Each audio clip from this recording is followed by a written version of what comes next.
खेतड़ी खदान हादसे की बात कर लेते हैं, जिसको लेकर एक बुरी खबर सामने आई है। खदान से बाहर निकाले गए एक अधिकारी की मौत हो गई है।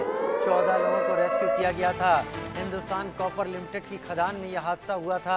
खदान में लिफ्ट की चेन टूटने से ये हादसा हो गया था, जिसमें 14 लोग फंसे हुए थे। इन लोगों को निकाला गया बाहर, लेकिन अब पता चल रहा है कि एक अधिकारी की इस हादसे में मौत हो गई है।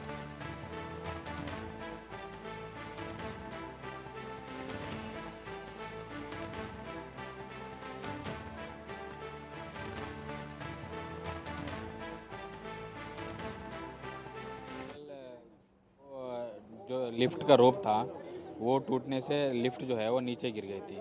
वो अराउंड सी लेवल से -73 पे गिर गई थी। तो फिर उधर से इनको फिर रेस्क्यू किया गया है। पहले 0 पे लेके आ गया और उसके बाद अब +64 पे लेके आके फिर गाड़ी में लेके आ रहा है। वो जैसा लिफ्ट गिरने से इंजरीज तो है सबका। अभी 10 मेंबर्स को जो भी बाहर आए सबको रेफर करवा दिया। मनु शर्मा हमारे वरिष्ठ सहयोगी हमारे साथ लाइव ज़्यादा जानकारी के साथ इस वक्त जुड़ गए हैं। मनु जी, एक बात बताइए, ये कितनी गहराई पर जाकर ये लिफ्ट गिरी थी, पहले तो ये भी पता चले, और इसमें मेंटेनेंस या इस लिफ्ट के रखरखाव की एक बड़ी बात सामने आ रही है, या कोई और वजह थी इस दुर्घटना के पीछे?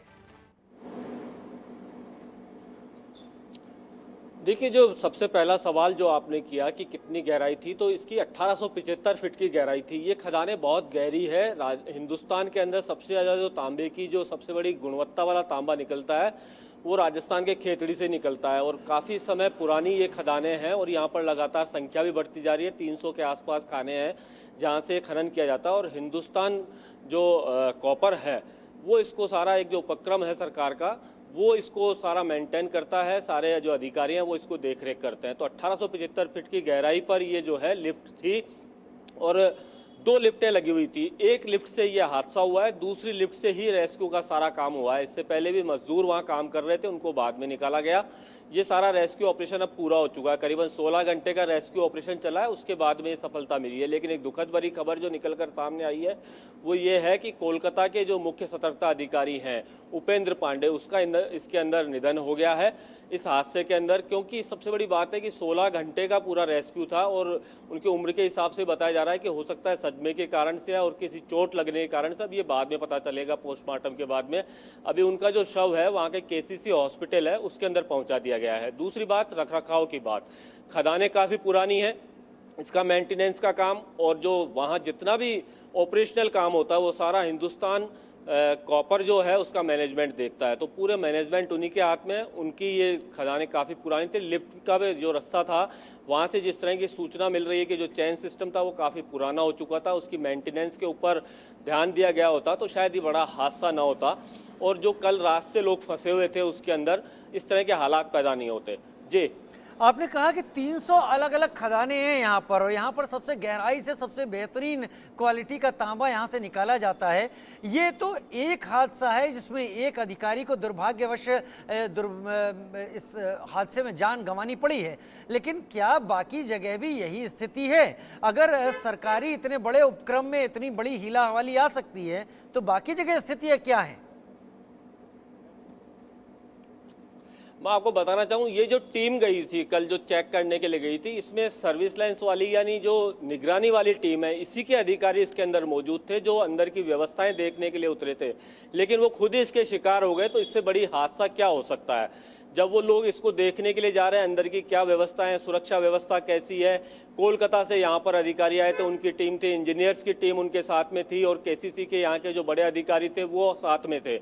वो खुद इस सारी व्यवस्थाओं को देखने वाले अधिकारी जब इसके अंदर इस तरह के हालात पैदा हो रहे हैं, तो अब बाकी के खदानों के अंदर जो हालात बने हुए हैं उसको शायद सुधारने का सिस्टम यहाँ पर कुछ बने, और लोग जो है इसके ऊपर ध्यान दे सके। जो लोग जिम्मेदार हैं इसके लिए वो शायद इसके ऊपर ध्यान देंगे, क्योंकि जब खुद उनके साथ में इस तरह का हादसा हुआ है तो एक सबक लेते हुए इसके ऊपर काम भी शुरू होगा।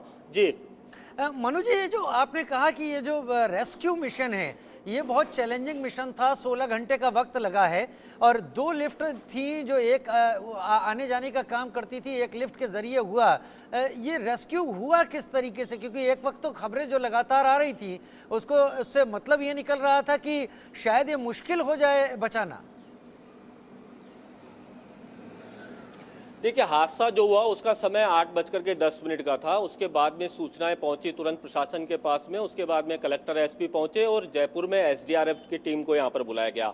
साथ में केसीसी की जो कॉपर की जो टीम है, वहां पर इस बात के उनको ट्रेनिंग भी दी जाती है कि ऐसे हादसे खदानों में होते हैं तो उनको कैसे बचाया जा सकता है। 1875 फीट की जो हाइट बता रहे हैं इसकी लिफ्ट की, उसके साथ में एक पैरेलल लिफ्ट है। उस लिफ्ट से केवल मजदूर आते जाते हैं। दूसरी जो लिफ्ट है, इससे अधिकारी वर्ग और जो अन्य जो सामान पहुंचाया जाता है वो इसके माध्यम से पहुंचता था, जिसके साथ में यह हादसा हुआ।